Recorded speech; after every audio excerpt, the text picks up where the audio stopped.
అందరికీ నమస్కారం. Welcome to it's U TV. ప్రస్తుతం మనతో పాటు ఉన్నారు ప్రముఖ ఆధ్యాత్మికవేత్త, సూర్యోపాసకులు, Sun spiritual society founder Vikramaditya garu. గురుగారితో మాట్లాడి మరిన్ని విషయాలు తెలుసుకునే ప్రయత్నం చేద్దాం. అంతకంటే ముందు ఇటువంటి ఆధ్యాత్మికపరమైన వీడియోస్ కోసం ఇప్పుడే మన ఛానల్ని సబ్స్క్రైబ్ చేసుకోండి. నమస్కారం గురుగారు. సూర్యోస్మితల్లి.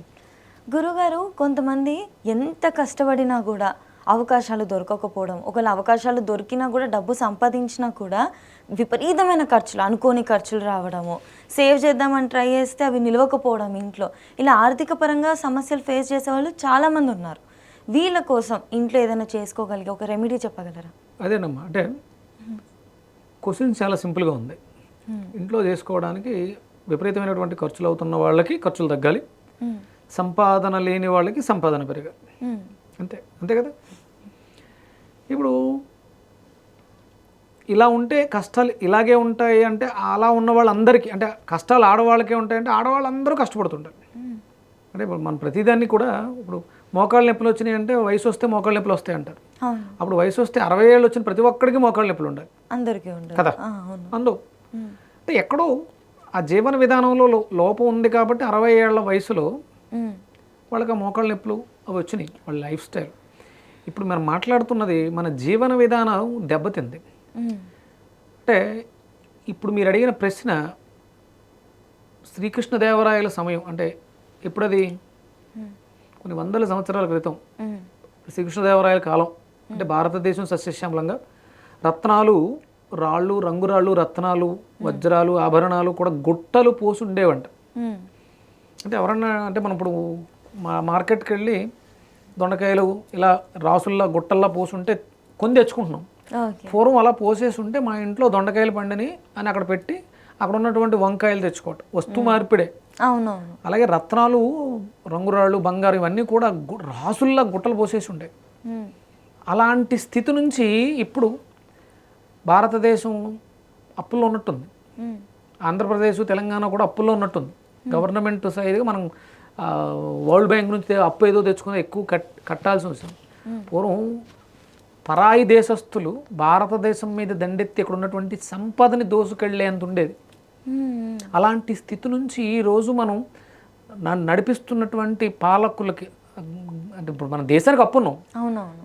మనం అంటే మన భారతదేశంలో ఉన్న సంపద అయిపోయి వేరే కంట్రీస్ నుంచి కూడా అప్పు తెచ్చుకున్నట్టున్నారు మన రాజకీయ నాయకులు అందరూ కూడా. అంటే ఆంధ్రప్రదేశ్ అప్పుల్లో ఉంది, తెలంగాణ కూడా అప్పుల్లో ఉంది, లోటు బడ్జెట్లో ఉంది, ఏదో చెప్తూ ఉంటారు కదా.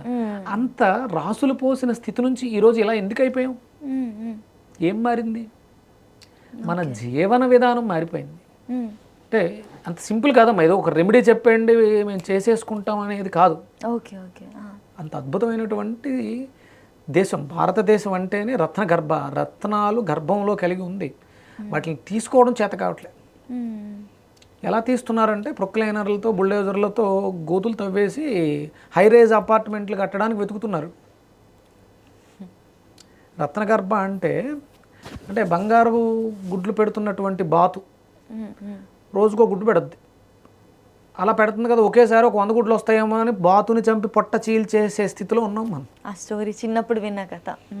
బంగారు గుడ్లు పెడుతుంది కదా అని చెప్పేసి ఓపెన్ చేస్తే 100 గుడ్లు ఒకేసారి వచ్చేస్తాయి కదా, ఓపెన్ చేసి చూస్తే ఏమీ లేదు, చచ్చింది అది.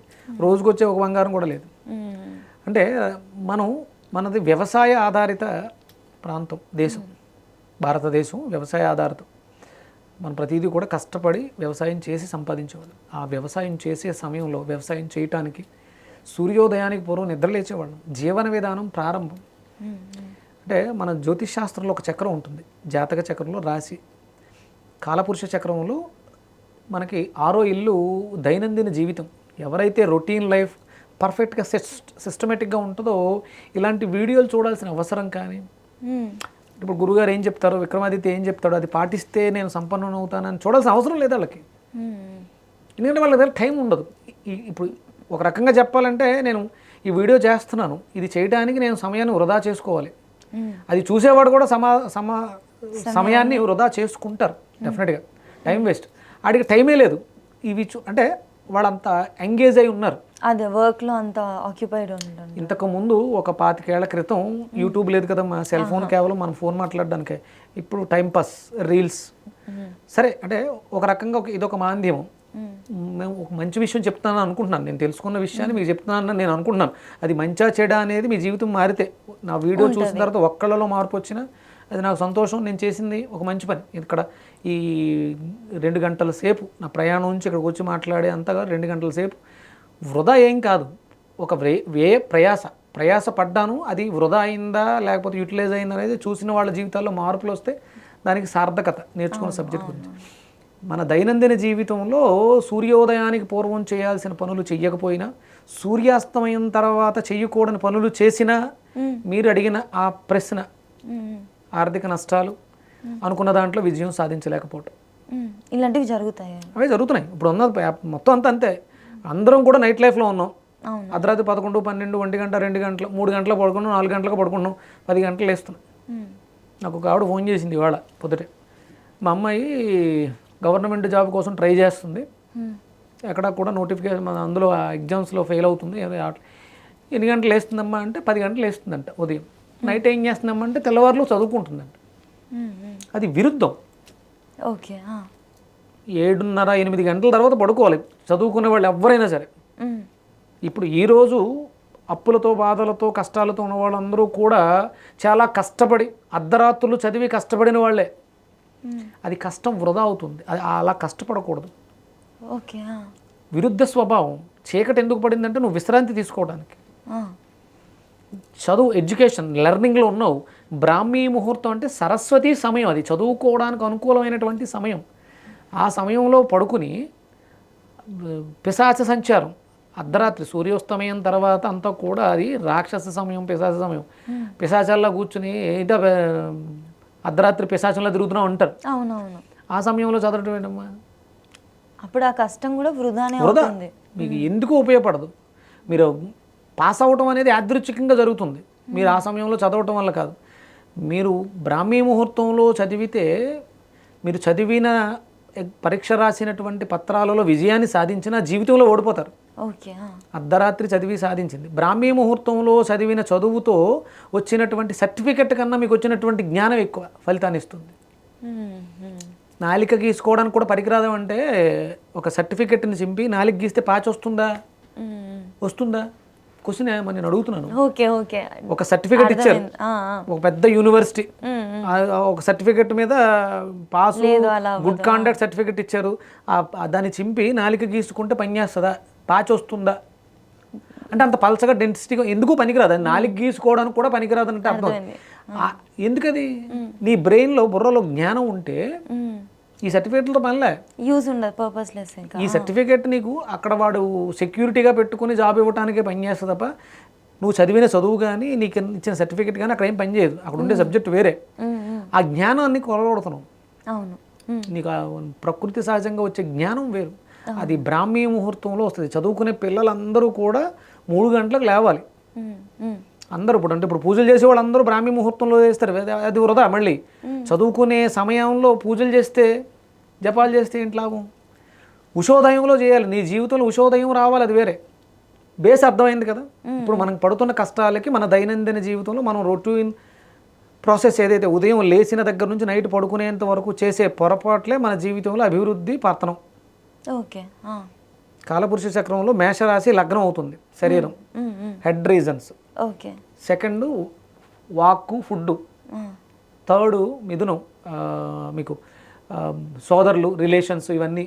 ఫోర్త్ వచ్చి డొమెస్టిక్ లైఫ్, ఇల్లు, వాహనాలు. ఫిఫ్త్ వచ్చి ఎడ్యుకేషన్, చదువు, పిల్లలు, లవ్వు. సిక్స్త్ వచ్చి రొటీన్ లైఫ్, దైనందిన కార్యక్రమాలు. సెవెంత్ వచ్చి పార్ట్నర్స్, భాగస్వాములు, వ్యాపారాలు. ఎయిత్ వచ్చి డార్క్నెస్, నిగూఢ రహస్యాలు, ఆయుష్, ఇవన్నీ ఉంటాయి. 9th వచ్చి భాగ్యం, 10th వచ్చి కర్మ, 11th వచ్చి ప్రాఫిట్, లాభం, 12th వచ్చి మోక్షం. ఓకే, ఇలా ఉంటుంది. ఇందులో ఆ 6th అనేది చాలా ఇంపార్టెంట్ అనమాట. మార్నింగ్ లేవటం, పని ఉన్నా లేకపోయినా, స్కూల్ సెలవా, రన్నింగ్లో ఉందా అని కాదు. 5 గంటలకు లేవటం అంటే నిన్ను చూస్తే 5 గంటలకు ఇతను లేస్తాడంటే టైం 5 అయింది అనుకోవాలన్నమాట. నువ్వు తలుపు తీసి బయటకు ఎవరికి కనిపిస్తే 5 అయింది, అమ్మాయి దాక్షాయిని లేచింది అంటే సిస్టమ్ని ఫాలో అవుతుంది. ఈ అమ్మాయిని ఎప్పుడు కూడా 5 దాటిన తర్వాత మంచం మీద చూడలేదు, పడుకుని ఉండడం, ఇదిగా ఉండాలి. అవును, అంత పర్ఫెక్ట్నెస్ ఉంటే నువ్వు కష్టం గురించి అడగక్కర్లేదు ఎవరిని. కష్టపడాల్సిన అవసరం నీకు ఉండదు. Okay okay. ఒక సిస్టమేటిక్ లైఫ్. మన శరీరం అంతా కూడా ఆ సిస్టమ్ మీద ఆధారపడి ఉంటుంది. ఉదయం 3 నుంచి 3 గంటలకు ప్రాసెస్ స్టార్ట్ అవుతుంది. ఓకే. ప్రతిదీ కూడా మన ఇంటర్నల్ ఆర్గాన్స్ అన్నీ కూడా ఆ సిస్టమ్ మీద ఆధారపడి ఉంటాయి. డైజెషన్ కానీ, ఇప్పుడు గ్యాస్ట్రిక్ ప్రాబ్లం వచ్చినా, క్యాన్సర్స్ వచ్చినా కూడా నీ లైఫ్ స్టైల్ బాగాలేదు. దానివల్ల లోపల ఆ సిస్టమ్స్ పని చేయక ఓవర్ ఈటింగ్, టైమ్లెస్ ఈటింగ్లో తింటుంటే లివర్ క్యాన్సర్స్ వస్తాయి. సరైన బ్రీతింగ్ ప్రాణాయామం లేకపోయినా, లేకపోతే నెగిటివ్ స్మోక్స్, అన్నెసరీ పొగలు పీల్చిన లంగ్ క్యాన్సర్ వస్తుంది. ఓకే. తినకూడనివి తిన్న ఇండైజెషన్ ప్రాబ్లం వల్ల లార్జ్ ఇంటెస్టైన్స్, ఇవన్నీ కూడా మన సిస్టమ్ మీద ఆధారపడి ఉంటాయి. ఇవి నీ ఆర్థిక పరిస్థితిని కంట్రోల్ చేస్తూ ఉంటాయి. ఆరోగ్యమే మహాభాగ్యము. Health is wealth. Health is wealth. First health బాగాలేదంటే నీ సిస్టమ్ బాగాలేదు. అందుకని చిట్కా ఏంటంటే ఫస్ట్ సూర్యోదయానికి పూర్వం లేవటం నేర్చుకోండి. చదువుకునే పిల్లలు అయితే 3 గంటలకు లేవాలి కంపల్సరీ, మ్యాండేటరీ.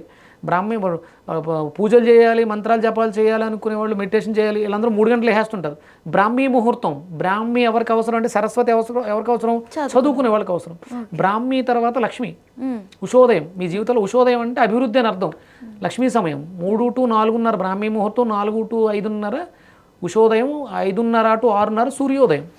ఓకే. ఉషోదయంలో పూజలు చేసుకోవాలి. ఉషోదయంలో లెగిచి మన శరీరాన్ని అంతా శుద్ధి చేసుకుని సూర్యోదయ సమయంలో పూజ చేస్తే ఆ ఫలితాలు బాగుండే అభివృద్ధి ఉంటుంది. దానికి ముందు చేస్తే నైట్ పిల్లలు కష్టపడి చదివితే ఏమైతే రిజల్ట్స్ వస్తున్నాయో సేమ్ మీ జీవితాల్లో కూడా, పూజల్లో కూడా, సంపదల్లో కూడా అయ్యే వస్తాయి. అతి సర్వత్రా వర్జత్. ఏదైనా చేయాలి అవసరం. అది ఎప్పుడు చేయాలంటే ఆ పర్టికులర్ సమయంలో చేయాలి. ఉషోదయ సమయంలో నిద్ర లేవండి 4:30. ఇక ఇల్లంతా శుభ్రం చేసుకోవడం, స్నానం చేయటం, మీకు ఇచ్చిన దేవీ దేవత మంత్రాలు జపం చేయటం, ఇవన్నీ చేసుకుంటూ సూర్యోదయ సమయంలో ఉదయిస్తున్నటువంటి సూర్యుడికి నమస్కరించి. సంపద ఎవరిచ్చారు తెలుసా? అక్షయ పాత్ర గురించి విన్నారా? అక్షయ తృతీయ రోజు బంగారం కొంటాం కదా, అక్షయ పాత్రనిచ్చింది సూర్యుడు. శమంతకమణి గురించి విన్నారా? గుడ్లు పెడుతుంది బంగారం లాగా. రోజుకి 10 బారులు, 100 కేజీలు బంగారం దాంట్లో పుడుతుందంట శమంతకమణి నుంచి. ఆ శమంతకమణి సత్రాజిత్తుడి దగ్గర ఉండేది.